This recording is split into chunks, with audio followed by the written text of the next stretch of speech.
Zach, I appreciate you joining me. How have you been? Been well. Been keeping busy. Yeah, gearing up for the holidays, but life is good here. Out in the studio. Yeah, Yeah, right on. And your yeah. studio's out in Maine. Like, does that?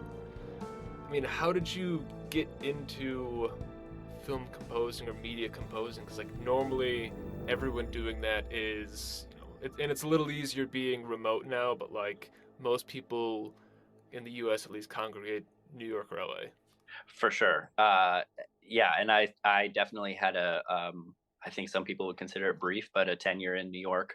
I moved to Manhattan in 2011, and was working for a music studio that specialized in commercial post production, audio post production, like mixing and sound design, and they also did some commercial composition. Um, which I had discovered was a good way to get a foot in the door in the film industry through an internship in Chicago, actually Hmm. at Comma Music, Comma Particle. They do composing and like voiceover and post production for a lot of commercial agencies, um, and then just through meeting commercial clients that were directing commercials because they wanted to direct films while I was in New York, made a solid network there, and then went freelance about 3 years after we moved and never looked back. And from there, it was just working with friends who are making shorts and then friends who are making features. And the New York community definitely gave me the opportunities that gave me the confidence to stay freelance and then eventually in 2018 move out of the city up to Maine and move the studio out of a one bedroom and into a barn, which is a stellar upgrade. Yeah, I bet. I bet. Out there's a little less worry about ambient outside noise, things like that. Yeah, it's game changer. Yeah, Game absolutely, changer. right on. Yeah. And you mentioned the New York community a little bit. Like, is that more of a turn of phrase, or was there truly a like scoring, composing, sound design, post production community out there that you felt a part of? Um, I think probably a little bit of both in honesty, but there was just a lot of overlap and a lot of luck in meeting good people through the work that I was doing to keep the lights on, and then the work that everyone was doing out of passion. And I met a lot of great editors. Brock Bodell, who's the editor on Ultrasound, I met in New York because he was working at a post production studio editing promos and commercials for Nickelodeon and VH1. Hmm. He and I got to be buds there. Discovered that we have a mutual love for film. We were actually in a psychedelic rock band together, and then he ended up being the editor on Ultrasound and gave my name to Rob Schroeder, and here we go. So it's connections like that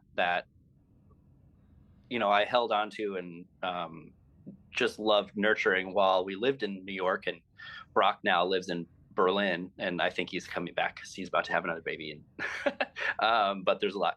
Anyway, he's just a good buddy, and it was a lot of connections like that I made while we were all living in New York, which for me and for a lot of the connections I made is sort of a transitory place where it's like you come, you put in Hmm. your time, and then you get called away by life, whatever that is, kids or just a change. And that was what it was for me. And the luck of being able to pull those connections with me to Maine was the best. Just living up here and still getting phone calls from people in New York.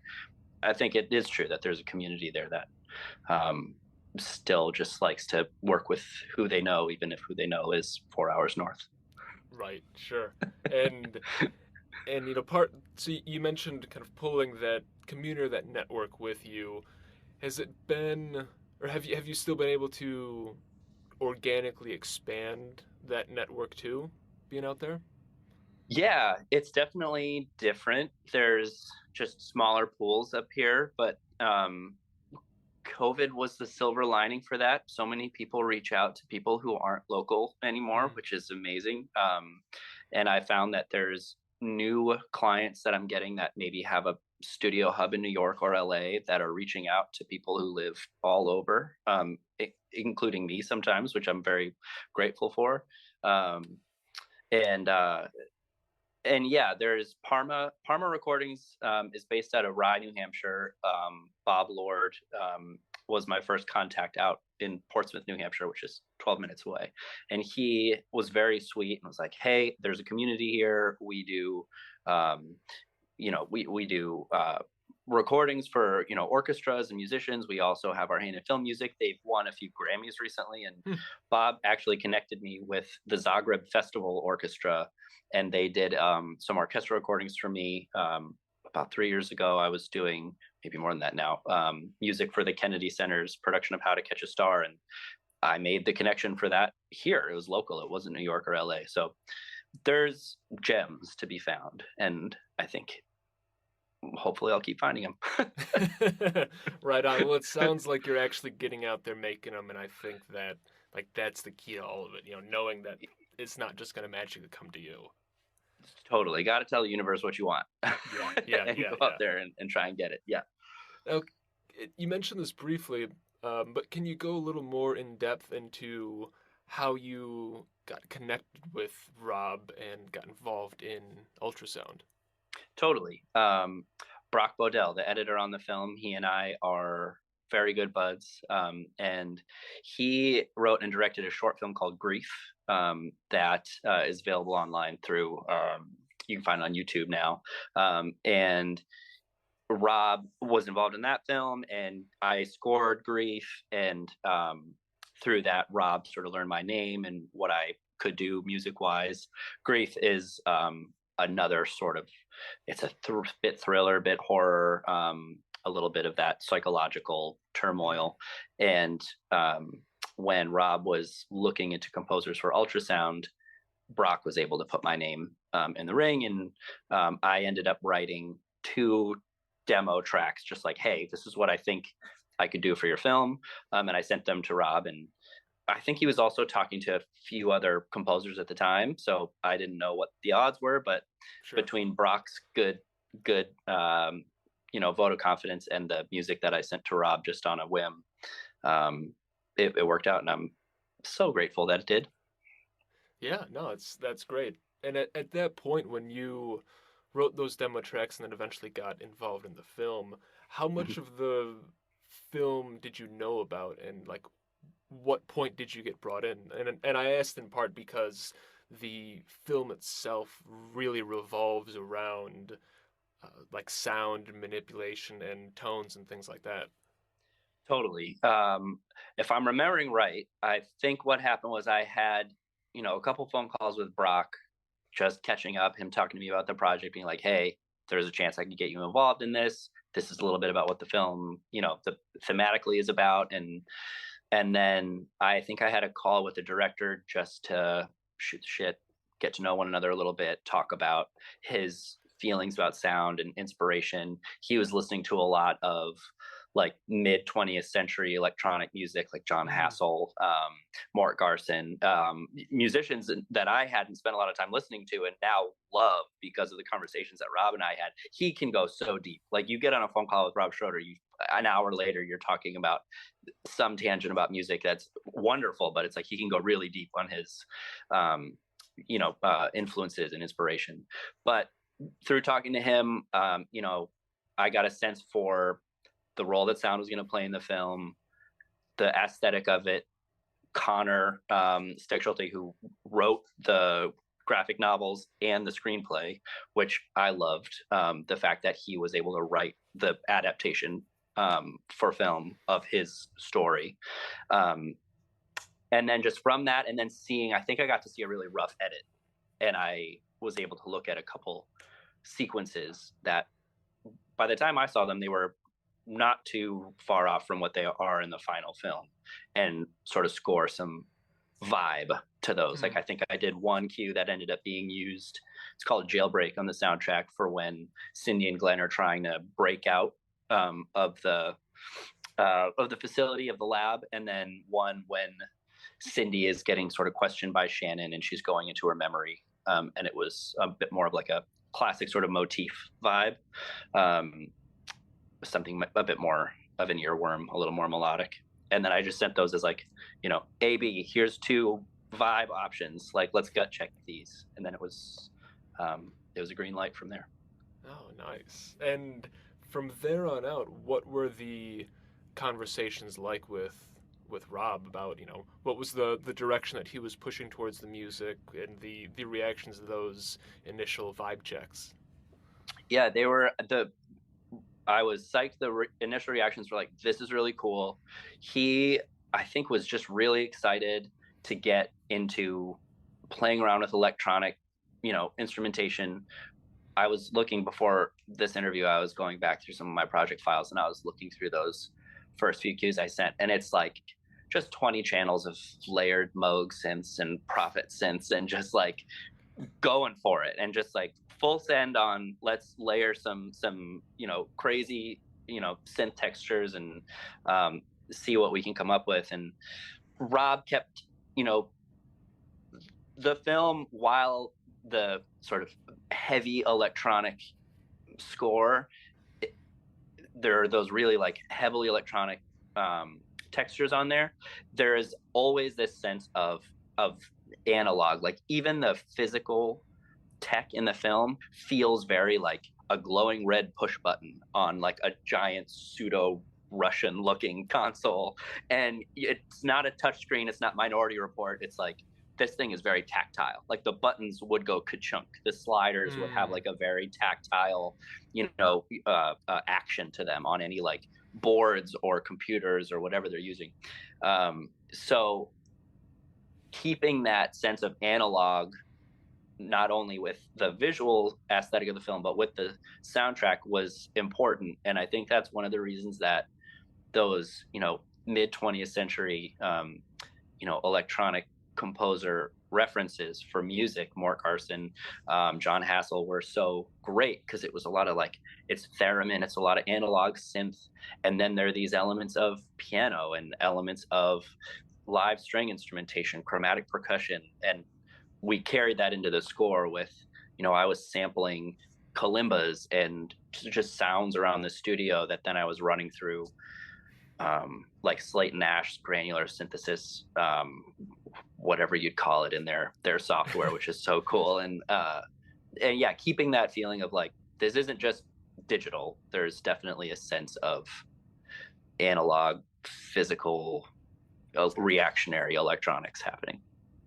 Yeah, and that was an interesting aspect of the sound, because I think a lot of times when people hear electronic, it's like it's either like hyper modern, or it's like an 80s throwback synth style, and not, and I don't know, I do think a lot of people forget that electronic music dates back, 70 years or so, and you hear something like talking about Mort Garson hear like Plantasia, and it's like just bizarre that it came out, I don't know what it was, 50 some odd years ago or so. Yeah, it totally. I remember when Rob first was just cluing me into his inspirations for music, and I was like, wow, this is old, and it feels modern at the same time. Like I feel like I'm hearing things that I like would, to me, if you told me this came out last year, I'd be like, yep, I believe you.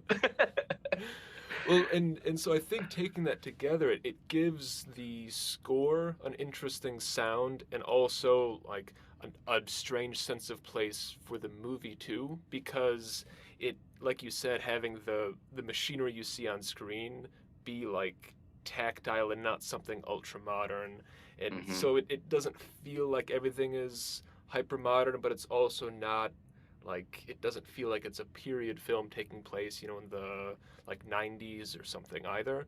It just gives it like it's ambiguous. Yeah, exactly.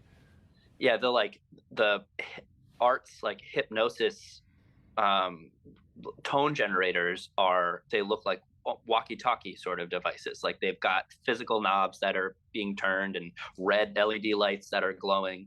It's not inconspicuous like a Wi-Fi router, or like a Wi-Fi extender, which is like some sleek little box.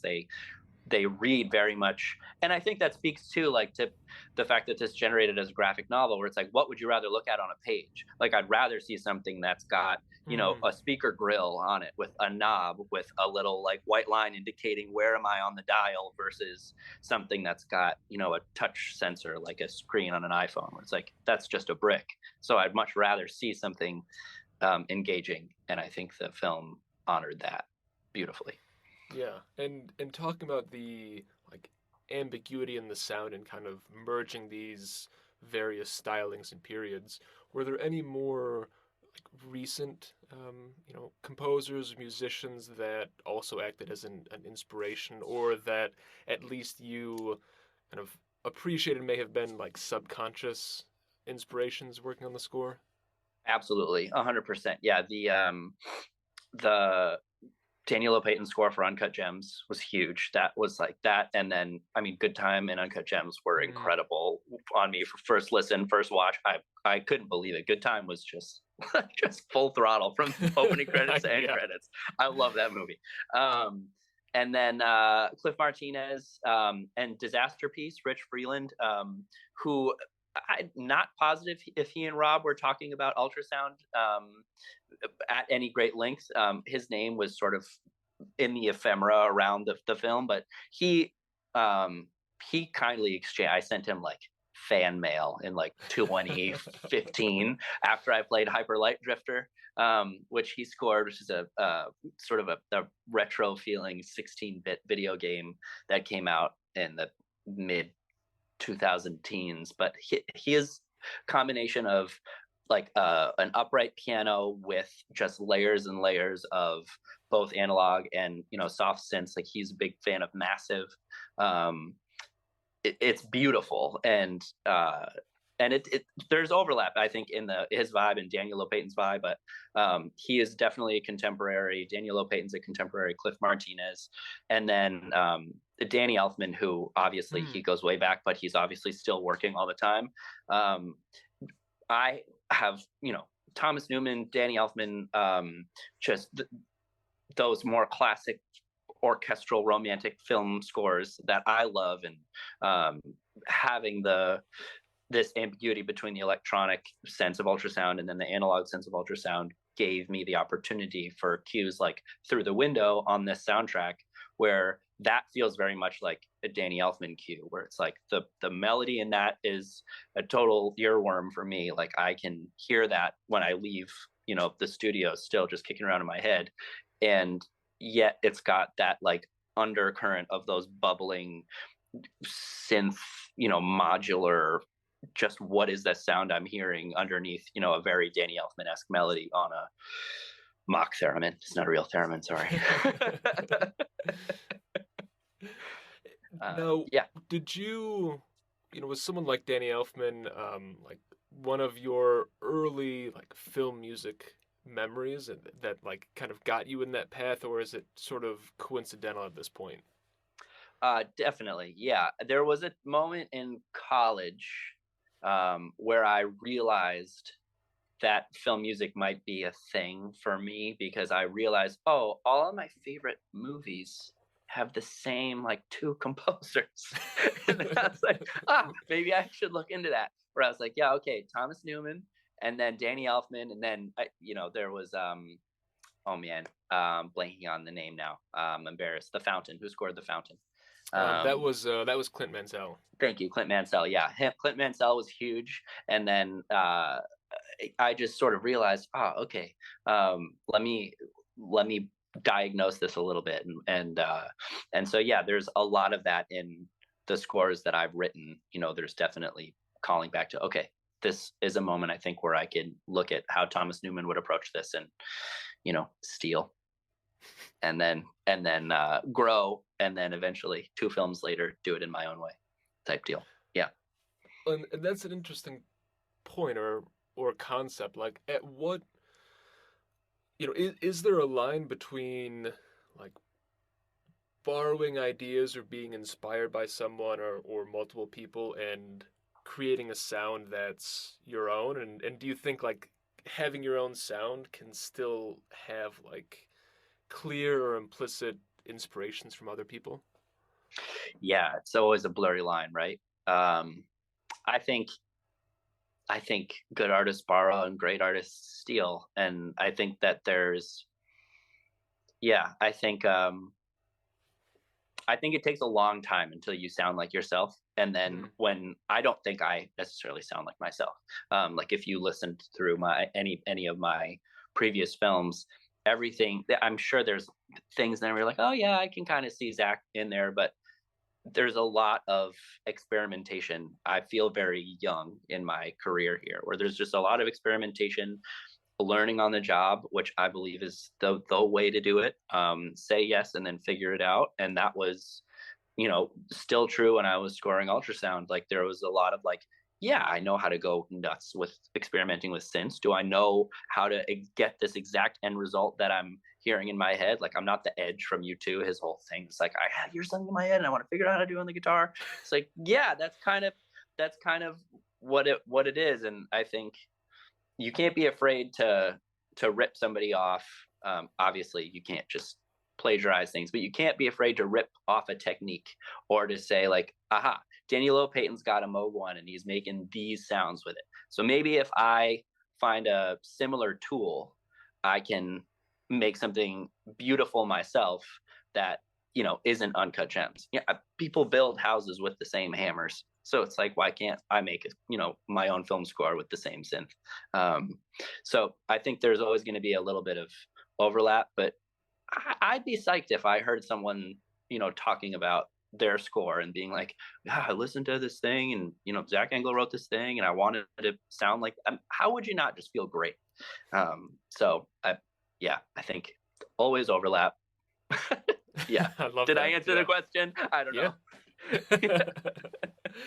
Now, part of that too, like mentioning, wanting to find different sounds and experiment and go wild, and you talked about earlier, like sampling some instruments and then like running them through processors and oscillators and things like that to get Mhm. different results. Like, is that something that you think is a product of the particularities of this movie, or is like the search for sound, we'll call it, something that kind of exists with like your sound palette and your process more broadly?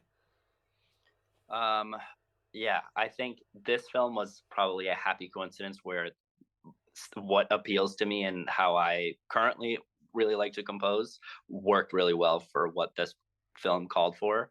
Um, Bob Burrito, who is the sound designer on Ultrasound, he and I had a bunch of conversations once we were farther into post production, where it was like, okay, where does the score end and the sound design Mm, begin? Um, and I think there's a lot of just watching the film. There's probably things where any viewer who doesn't know the process behind the curtain would be like, "That's definitely sound design," and it's actually nope. That was me doing something weird with the synths, and someone would be like, "Oh, that's definitely score," and Bob would be like, That'd be me. Like I'm sound designing there." So there was a lot of um, my desire to you know make up for a lack of being able to perform exactly what I wanted to perform live on an instrument. So hey, let's sample something, and then um, I can build a sound that does what achieves what I'm after. If I can't just sit down at the piano and play what I'm trying to play, or sit down at a synth and execute exactly what I'm after, um, that you know desire to still build a sound that comes together through a bit more tinkering, um, resulted in a mix of working with synths, a mix of recording things around the studio. I've got an upright piano behind me that I used on a lot, not only the sound of the piano, but like pedal mechanisms, the hammers on the strings, the sound of me getting off the bench and walking around the studio. Like all of that ended mm, up sort of working its way into these um, into the little nuance of the score. And then things where okay, there's actual auditory equipment in the scene that's diegetic. How much of what we've created musically can work is that a fair amount. And then talking to Bob about, okay, I don't want to step on your toes in terms of the design, so take the score, take the stems and go to town. And then once we hear a version where both of us, our voices are in there. Let's talk about what's working. Um, and yeah, so I think it was a happy, not accident, but just like a happy coincidence that the film called for a level of tinkering that I think even someone who could sit down at any of the instruments that we used as tools and just completely execute on, all right, I know I need to set up a sine wave. I know I want this LFO. I know I want this effects chain. Great. They would have been able to do this in their own way. But I think tinkering was called for and helped. Interesting. And Yeah. it's spot on about the ambiguity between score and sound design, and something that I mentioned earlier. I mean, both of us have, about how much like frequencies play into the film, and having like, you know, arts boxes that will, and the like labs itself that'll just like play these frequencies, Hmm. and like that's more obvious, but then like, you know, shadows of that appear throughout, and you start wondering like, oh, you know, where does sound design or score end and begin? Hmm. On that, I mean, what were some of the conversations that you and Bob had as far as finding that balance? And were there any instances where, you know, one or the other of you didn't feel like your voice was present enough in the mix? We had no, no to the last part. The collaboration was really Mm, lovely, and I th- I haven't scored a ton of films, but I've scored enough films to know that there's a certain point where you need to pride gets put aside for the yeah. sake of everyone coming together to make the thing. You know, the collaboration is almost always going to be better than just you getting your way the whole way till the end. So the conversations between Bob and I were very collaborative, and just because of the nature of the process and how this goes in post production, you know, music was down to the wire, and then there was even a thinner wire that Bob was then working with, Mm, where it was like, okay, we've, you know, had a bunch of time to play with the music for people to get attached to the score in its musical moments and in its more design focused moments. And then Bob came in and respected the crap out of that. And I think he thought that what had built was really cool. And he and I then talked a bit about what was missing. And I didn't focus while I was composing on, okay, what am I scoring for the diegetic, those sounds of arts devices, or, you know, the sound of all of the, you know, machinery in the lab, or um, even what the auditory cues are for, oh, okay, we're hearing someone in a state of hypnosis versus someone who's living in reality.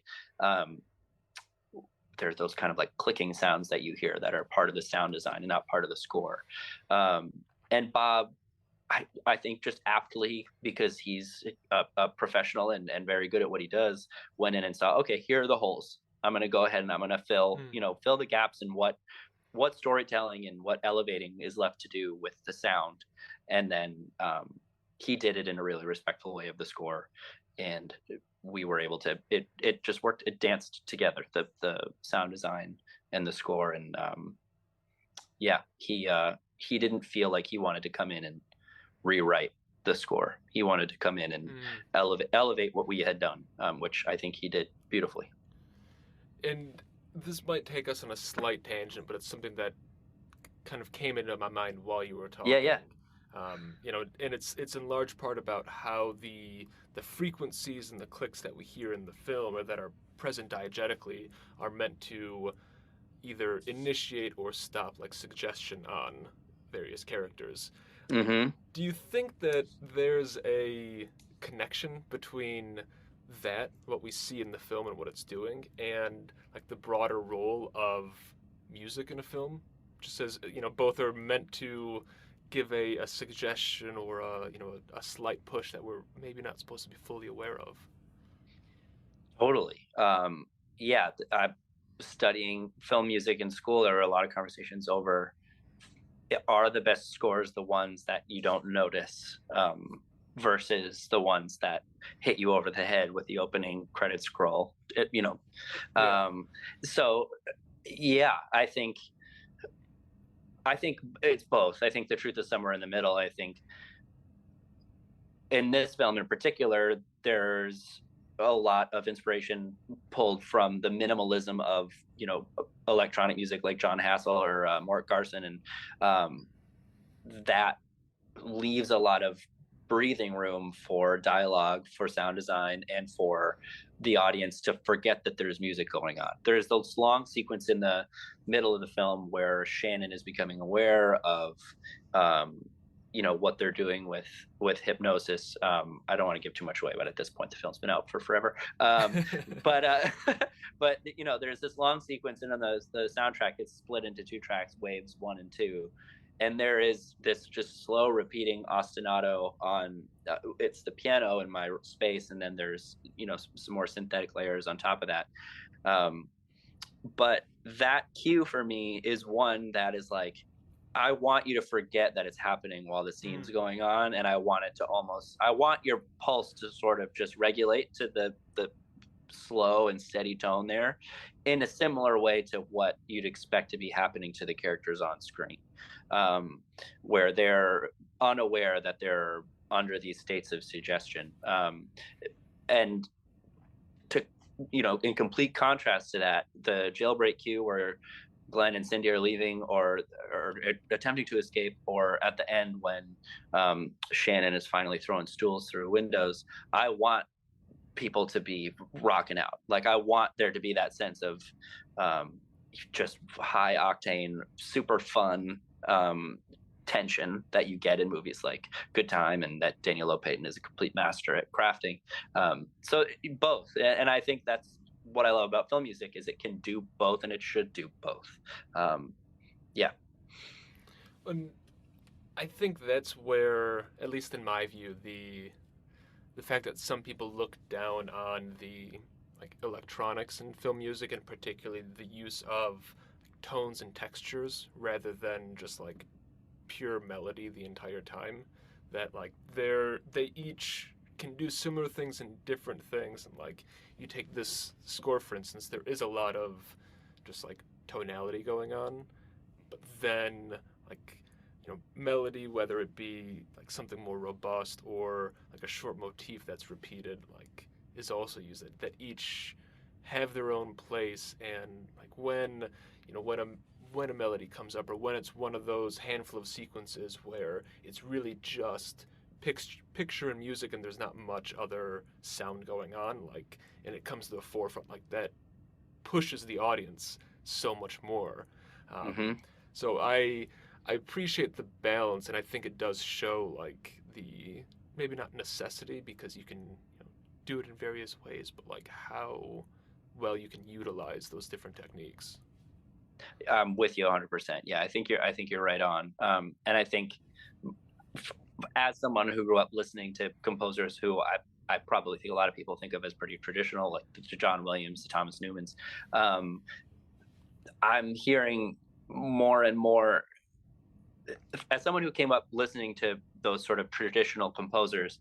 I'm definitely not a traditionalist as an artist or as a composer, and I hear these huge mainstream composers writing motifs that are not the traditional motifs, like the Joker motif from The Dark Knight, just that one sustained Mm-hmm. violin tone. It's like, who's going to call that a motif 60 years ago? Like, I don't think that, maybe I'm wrong, but definitely not. I think the majority of people who are just studying film music or music in general would hear that and be like, yeah, that's enough to be a theme.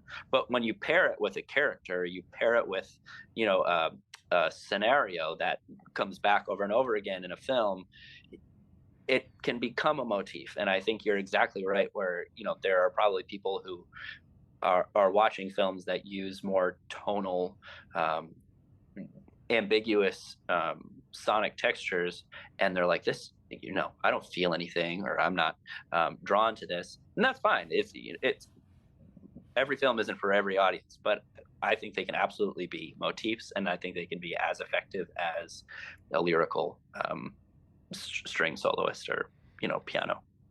And it's, I don't know exactly when this started coming up, but I've noticed recently, at least, you hear a lot of 3-note motifs. I think the biggest recent Interesting. one is like in, um, was it like maybe Michael Giacono's Batman. I think is just like Hmm. three different notes. Or I watched That was All super Quiet on the minimal. Yeah. yeah, but Yeah. like the main motif is minimal, but like everything else going on underneath it, like there's a lot going on that changes throughout. Or I Sure. watched All Quiet on the Western Front, the new German one that's on Netflix, like a Hmm. month ago, and Hmm. again like that is like the main theme or motif, which is like truly wild. But it's Hmm. also like three notes, and I think there's a handful of other somewhat mainstream movies that all do that, and it's I think between that and like tone motifs is really pushing sort of like the again like pushing the limits of what we count as like you know film music or like what's being a bit more normalized. So Yeah. like, I'm so happy about I it. always love it. I Exactly, gotta check out All exactly. Quiet on the Western Front. Yeah, I saw a trailer for that somewhere. I'd love to check that out. Yeah. So, and the Threenote thing is interesting. I'm curious to dig into that deeper as well. Um, Yeah. yeah, Well, I'm sure you're right. and Yeah. and I I sort of conveniently mentioned All Quiet because I interviewed the composer and as of recording released that interview like 3 hours ago. So I've Nice. I've always got to be doing a little marketing, right? Absolutely, absolutely. But it's I'll I won't stay on it too long, but I think you'd enjoy at least listening. Just like check out the first or second cue because like it takes Sure. place in World War I, but it sounds like this big siren or something, but it's like made from like an early 1900s harmonium Oh, blasted cool, through a giant amp stack, and it's cool. like nuts. Yeah, I But gotta check it's that one of out. those things that like some people hear that and are like, "Oh, like what the fuck is this? Like this is terrible." And honestly, I don't know how you could. Yeah, yeah, that's not my typical way into a new piece of artwork. But yeah, I'm psyched to check it out. I'm psyched to check it out. And if it has me scratching my head, that probably just means that it's all the better for it. Because I think when you are pressed with something that's unexpected or surprising, that's one of the highest compliments you can get. Where it's like, oh wow, I didn't think about that, or I Yeah. haven't considered this as a possibility for what I was about to experience. Awesome. I don't want to buy a ticket for what I know already. Well, and Cool. I appreciate the view. I think like obviously I think both of us have an enjoyment for things that are take film music more traditional, but it's Oh also yeah. exciting to hear things that are challenging, and even if you don't like it, it's I love hearing something that is a bit unexpected or surprising or makes you scratch your head and go, I don't know where this is coming from. Yep. Absolutely. Yeah. I'll watch Meet Joe Black 50 more times in my life, I'm sure, and I'll love the score every time. But yeah, then I'll go watch Uncut Gems and be like, whoa, whoa. Yeah. So cool. Yeah. And Yeah. I do want to go back to something you said a few minutes ago, talking about like some of the music you're using in the middle of the film, where it's these just like ostinatos that eventually you want the viewer, the listener, to be almost unaware that music's going. And Mm-hmm. I did notice like even though the music's or the score is only about the score, even though the film's only about an hour 45, Mm-hmm. the score release is I think just over an hour, Mm-hmm. and like maybe that worked on me as well. It wouldn't surprise me, but like it doesn't sound like the film is wallpapered with music. So I was surprised that the score release is that Thank you. long. That's a huge compliment. That is something I'm very self-conscious about. When I'm scoring, I always have a separate project where I just have like just a string out of the score, and I'm literally looking at the gaps between the audio clips where I'm like, Mm. okay, how much silence have I? Because you have this weird, I, I shouldn't say you. I have this weird um, false feeling where I'm like, okay, I'm scoring the film. I should at least have music for everything. Where it's like, no, that's not the way. But there is that feeling of like, well, it's not done until there's enough sort of visual clips that I'm looking at in my project file against the film, video file. But that's something I look at and I'm like, okay, great. How much breathing room is there? How much silence is there? And it's a huge compliment that it doesn't feel like it's just overloaded. So thank you. And always something I'm conscious of and trying not to do too much of, and always throwing paint at the canvas to start and then pulling away and realizing I could do this with so much less. And I think a lot of times I don't realize how good of an idea I've already come up with. And I'm just like, I should just expand on that. Like I should just theme and variation this instead of trying to come up with 5 new ideas. And I think that's something a lot of the composers that I look up to do so well. So thank you. That's a huge compliment that it didn't feel overloaded. Yeah, yeah, of course. And I think part of that too is also a testament to like to the film, the sound design as well, where there's a lot of things that are distinct, but it's also like things aren't really busy or overloaded either. So between that and truly watching something, turning all the lights off, throwing the volume up, and like letting yourself get immersed and falling into it. Mm-hmm. It's a ride. This film is a ride, totally. A big payoff and a fair amount of work to do before the payoff, I would say, about this film. Like there's a lot to follow, there's a lot to track. There's a lot of patient development in this film that I think is rewarded handsomely by the end. But I think, like you're saying, there's definitely it's a well-crafted, both visually in the edit with the sound design, and then thank you for saying that it didn't feel overscored. But I think everything needed to leave room, and it was a delicate balance for everybody, I'm sure. Yeah, I bet. And I do want to jump back really quick. Do you think that, like, as a film composer, with it being your job to put music into the film, that as part of that you feel like there's a drive to put more and more in there, rather than write 10 minutes of music and be like, yeah, you know what, I think that's it, and like the rest of the film can be scoreless sound design. One of the things that makes me think of that is I watched I was looking at the new Sight and Sound poll, and I watched Beau Travail, which is like 9th or 10th on there, a late 90s Claire Denis film, and like there's probably like 15 minutes of score in there, and it always surprises me hearing something like that, and then other films that have like an hour and a half of music, and when done right, like both can be very effective, but they're just so like polar opposites. Mm-hmm. Yes, and I think I don't know if I'm more impressed by one or the other, but I definitely take note of films that use less music that I feel are just wonderful experiences to watch. I'd have to look at the actual score to see how much music is actually in there. But Midnight in Paris is a movie I always think of because it is that Stefan Rembel track that comes back over and over again, and for a track that comes back over and over again, it is a bit of a looping feeling track. I love Bistro Fada. That track is beautiful, but it's you hear it once, you hear it the second time, and you're already singing along with it. And they use that track, I don't know how many times in that film, but it is like, okay, yep, I'm excited to be hearing this melody again, this 30 seconds or however much we get it in each iteration. And to me, that is so beautiful when a film can do that, and it can do it with minimal material and leaving such a huge impact. That, I mean, quality over quantity, where it's like, right. if your quality is super high and your placement is perfect and the director understands how to take risks and understands, how to talk about music with a composer, and the composer isn't out to just like make an hour-long soundtrack that they're excited to put on an LP or whatever, let's go for it. Like, and I think, movies that can do it quality over quantity are always memorable to me.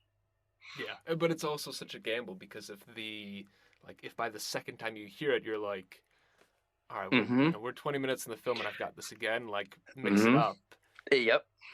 But And it's not gonna be everybody's cup of tea. I'm sure there's yeah, people who watch Midnight Paris who are like, could they have picked another track? But it's like, for me, I'm like, this is perfect. This is exactly what I want. Yeah. So it's so subjective, but yeah, I think that is I could talk for an hour just about that topic of just like how minimal can you get and stay effective, and the just whole idea of quality over quantity. And yeah.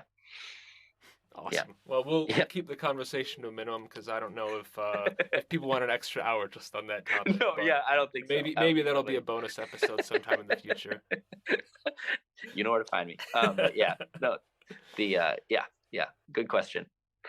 So, as we're wrapping up, I did want to ask about the remix track that is at the end of the score release. And Yeah, partially, Ian's. Yeah. I actually interviewed Sophie, Ian's wife, like Oh yeah, a year or so ago to lead off my second season. So cool. I always am drawn even more to seeing either of them on something.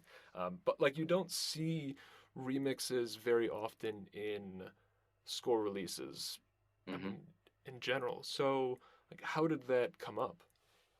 Sure. Ian and I got introduced through an old buddy of mine. I actually went to high school with, Xander Singh, who is buddies with Ian, and they were in Passion Pit together, and then were living in LA together and scoring films. I don't Mhm. know how much together, but at least as peers, both scoring films in the same city. And Xander, from a distance, introduced Ian and I, and Ian, as someone who I look up to, and his wife Sophie look up to, both of them, and Xander, honestly, they're just great people to send emails to and chat with, and celebrate their work and congratulate them. And I'm a big believer in finding. I have no problem emailing someone to ask, hey, do you want to work on something together? Mhm. And a couple of years ago, I released an album called Leroy Figment, which is it's an EP of music I wrote for my son. And I was looking for someone to help me mix it, and I reached out to Ian because I thought, he's got a daughter. He is someone who I think does really cool work, and I'd love to collaborate with on a deeper level. And I was like, hey, would you want to get involved helping me mix these? And he was all for it. And so he and I worked on that together, and got a bit closer through that. And then when I was scoring Ultrasound, I was just thinking about, okay, the score is super cool. I'd love to. I'm just thinking about ways. Rob and I were thinking about ways of like what would make this even more special. What are ways we can, celebrate what we've made here a bit more? And then I thought, well, maybe Ian would be down to, work on something with me, and just groove on something we've made. And I sent him the score and was like, hey, we'd love it if you wanted to remix something here. We think your voice would be a really fun addition to what we've created, and just like a really fun victory lap to take on the score, and have a just a fun, just a jam on one of the tracks. And he was, again, just wonderful, and absolutely, like, this sounds awesome. And he put together his remix, and we listened to it, and we thought it was great, and we were like, yeah, absolutely, we're going to put this on the soundtrack. It's good too, just for the score, which has recognizable themes, but it is also, I told my mom, I'm like, you're not gonna like it. It's a hard listen. It's an active listening score. You can't just put this on and just chill. It's like you're listening to the score. And so to be able to put a track on there that also felt a bit more like, okay, I'm bobbing my head, I know where to place this. And Ian's so good, and he is such a versatile composer, that it was just like, yeah, you'll be able to take 50 layers of Moog and Prophet and make it sound like a tune. So he did, and I'm so grateful, and yeah, really happy that's part of the score. Yeah, no, it was cool to see, cool to listen to. It's interesting because it, like, obviously follows along organically, but also is like you said, it is a tune. It's something that is like more rhythmic that you can just bop along to also, but like doesn't sound disparate either. it Oh, fits. thank you. I'm glad. Yeah, and I think he kept so many of our original layers in there and did it. I think. Thank you. That's a big compliment again too. I'm glad it feels at home, organic with the rest of the score. Yeah, yeah, for sure. Yeah. And with that, I'll wrap us up before I say anything that you know might kill the compliment. Perfect. um, Yes. but no, Zach, thanks again for joining me. It was I'll have to I'll throw a spoiler warning, you know, at the front end of this, just because like I know that the film's been out for a little while, but going in and watching it knowing literally nothing about the movie was excellent because partway through my wife and I turned to each other and were like, I don't know what's going on and I What's don't know happening? where this is going, but like Amazing. I'm in. Um, Awesome. so I'll warn people because I don't want any of that to get spoiled. Like I think that's the best way Appreciate to it. watch it. At the Appreciate it. very least, like hopefully people will check out the score first.